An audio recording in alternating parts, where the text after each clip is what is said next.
अनुभव सिन्हा दरअसल उस बच्चे की तरह है जो एक ही गलती को बार बार दोहरा रहा है और उसकी इस वक्त की गलती उसकी पिछली गलती से बड़ी होती है। इसका गवाह इतिहास रहा है, इसका साक्षी इतिहास रहा है। अब जब माँ बाप भी एक बच्चा गलती करता है तो एक बार उसे समझाते हैं, दो बार समझाते हैं, लेकिन बार बार अगर वो गलती को दोहराए तो उसे फिर थपड़ियाया जाता है, उसे फिर समझाया जाता है ताकि वो गलती दोबारा ना दोहराए। और यही मुझे लगता है कि अनुभव सिन्हा को बताने की सख्त जरूरत है इस वक्त पर। ये बहुत मौजूद समय है। आईसी 814 में भी इस छोटे बच्चे ने वही गलती करी है जो ये बच्चा मुल्क के समय करता आया है, जो ये बच्चा आर्टिकल 15 के वक्त पर करता आया है, अलग अलग तरीके से। जब इसने मुल्क बनाई तो एक धर्म विशेष को गले से लगा लिया, उनकी संवेदनाओं को अपना कर लिया, उनके आंसू पोंछे, उनकी पीठ थपथपाई, उन्हें गले से लगाया और ये बोला कि तुम भटके हुए लोग हो। बाकी जो सारे लोग हैं वो वो भटके हुए नहीं है, वो दरअसल पापी हैं, वो दरअसल दुश्मन हैं। तुम जो हो वो भटके हुए लोग हो। जब इन्होंने आर्टिकल 15 बनाई, इन्होंने उसमें जातियों को जिस तरीके से ट्विस्ट किया, इन्होंने जातियों को जिस चपलता के साथ, मतलब जो इनके पक्ष वाले थे उन्होंने कहा क्या प्लेसमेंट किया आपने। सचिन तेंदुलकर नहीं प्लेस कर पाता था इतने अच्छे से गेंदों को जितना आपने किया है। और उसके बाद जो चीजें आगे बढ़ी वो उससे और ज्यादा खतरनाक थी, क्योंकि अब अगर आप देखोगे तो आईसी 814 दी कांधार हाईजैक को अगर आप देखोगे तो आपको पता चलेगा कि नैरेटिव पे नैरेटिव सेट किए गए हैं। हिंदू नामों को लेकर के बात हो रही है, आ, भोला, शंकर, फिर कुछ नाम बर्गर है, शेफ है, डॉक्टर है। ये कोड नेम थे, मैं मानता हूं। हाईजैक के दौरान भी इसी तरह के कोड वर्ड्स में बात हो रही थी, लेकिन कहीं तो जिक्र हो उन नामों का जो असल में नाम थे, शुरुआत में नाम हो, जब ये नाम बोले जा रहे हैं उस वक्त पर नाम हो, कहीं तो दिखाया जाए। मुझे याद है कि जब आप 26/11 देखेंगे 2008 और राकेश मारिया की किताब पढ़िए लेट मी से इट नाउ, मीडिया हिंदू आतंकवाद ही कहता अजमल कसब को जब वो पकड़ा गया था, क्योंकि उसका नाम उस वक्त पर जानते हैं क्या है? उसका नाम उसमें है समीर चौधरी। समीर चौधरी उसका नाम है और उसके हाथ में इस तरह का एक कलावा है। बाकी जो सारे मरे उन्हें हिंदू आतंकवाद ही कहा जाता, लेकिन क्योंकि ढूंढने वाले वहां तक ढूंढने गए जहां पर इनके असली नाम मिल सके, इनके असली पते मिल सके, और उसके बाद सारा का सारा सच आपके सामने था 26/11 का। वरना ये तो कलावा बांध के आए थे हिंदू आतंक बताने के लिए। और यहां पर भी दरअसल यही नैरेटिव सेट करने की कोशिश की गई है। और इसीलिए जब मैं इनके नाम देख रहा था तो ये कितना मुश्किल है कि आप बता सको कि उसका नाम इब्राहिम अथार था, उसका नाम सनी अहमद था, फिर उसके बाद जहूर इब्राहिम था, फिर शाहिद अख्तर था और फिर शहीद शकीर था। ये बताने में क्या दिक्कत है कि ये 5 नाम थे? अब जब बुलाया गया और हाजिरी लगवाई गई नेटफ्लिक्स वालों की, तो फिर उन्होंने बोला है कि हम नाम डाल देंगे, लेकिन ये चीज पहले भी हो सकती थी। लेकिन फिर अनुभव सिन्हा का एजेंडा कैसे केटर होता? फिर आप वो चीजें कैसे कह पाते जो आप इस फिल्म को बनाने के पीछे जो आपकी असली वजह थी, उसको आप किस तरीके से केटर कर पाते अगर आप ये सारी की सारी चीजें जो है वो बता देते? ये संभव नहीं था।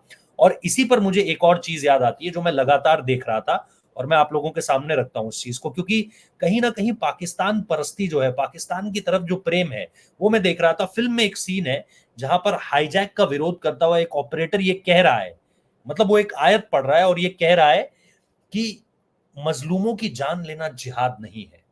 ये वो कह रहा है, ये पाकिस्तान की तरफ से कहा जा रहा है। लोग पाकिस्तान में प्रोटेस्ट कर रहे हैं इस चीज को लेकर के, जहां पर ये कहा जा रहा है कि हम उन सारी के सारे ये जो इंसिडेंट्स हो रहे हैं, क्योंकि हाईजैक ठीक है, ये सबसे बड़ा हाईजैक है हिंदुस्तान के इतिहास का, लेकिन अगर आप इससे पहले भी देखेंगे तो ऐसा नहीं है कि हाईजैक पहले कभी हुए नहीं थे। लेकिन पाकिस्तान में इस चीज को लेकर के प्रोटेस्ट चल रहा है कि भाई ये जो हाईजैक हुआ है ये गलत है, ये नहीं होना चाहिए। और कब? जब हम 5 महीने पहले इन्हें जंग हरा कर आ रहे हैं, करगिल की। ये 1999, 24 दिसंबर 1999 की बात है। काठमांडू से प्लेन उड़ता है, विद इन मिनट्स अभी खाना ही सर्व किया जा रहा होता है कि हाईजैक हो जाता है कॉकपिट पे सीधे। और नेपाल के उस वक्त के अगर आप एयरपोर्ट्स देख लो, बस स्टैंड से बुरी हालत है, सिक्योरिटी कुछ है ही नहीं, गाय बकरी सब अंदर आ रखी है एयरपोर्ट के अंदर। ये सचमुच में मैं आपको बता रहा हूँ, जो उस वक्त के लोग थे वो ये बताते हैं कि सिक्योरिटी कुछ थी ही नहीं। वहां से ये काम करना बहुत ज्यादा आसान था। और जिस तरीके से इन लोगों ने फिर चीजों को आगे बढ़ाया, वहां से बोला गया कि चलो भाई इसे पाकिस्तान लेकर चलो। पाकिस्तान जाने से पहले जो कैप्टन थे देवी शरण साहब, उन्होंने कहा, जिन्होंने किताब भी लिखी है जिसके ऊपर ये फिल्म बनी है, पूरी तो नहीं, लेकिन जहां पर इनको लगा कि हमें अब वो creative liberty, so called creative liberty लेनी है और पाकिस्तान वालों को हीरो बताना है, अफगान वालों को हीरो बताना है, उनको भटकावा बताना है, इनको सारी की सारी गलतियों में दिखाना है, वो चीज इन्होंने करी है। तो देवीसरन साहब ने बोला कि नहीं जी, हम जो है पाकिस्तान नहीं जा सकते, उतना फ्यूल ही नहीं है। तो फिर उन्होंने किसी तरीके से, मतलब मैं बहुत शॉर्ट में आपको बता रहा हूँ कि फिर प्लेन जो है वो अमृतसर, अब यहाँ पर जो सरकार का सिस्टम, जो सरकार दिखाई सिस्टम दिखाया गया है वो बिल्कुल सही है कि भाई आप नाकाबिल थे, आपकी गलती है कि आप कुछ नहीं कर पाए, आप बिल्कुल एक कदम नहीं ले पाए, ये आपकी गलती थी उस वक्त पर।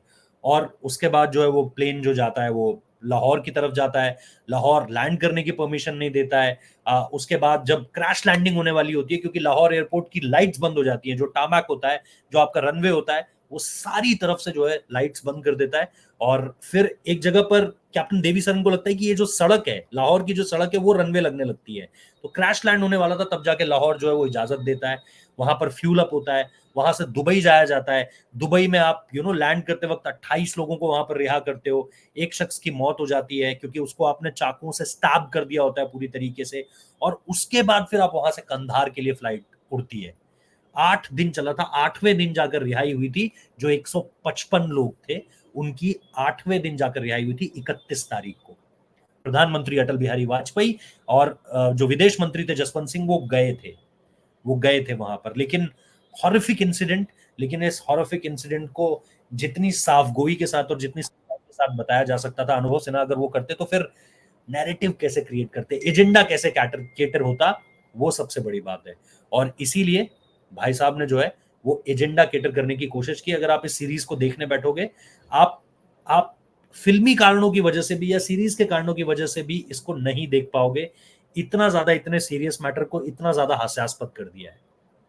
ये अनुभव सिन्हा है, जो एजेंडा क्रिएट करने में माहिर है।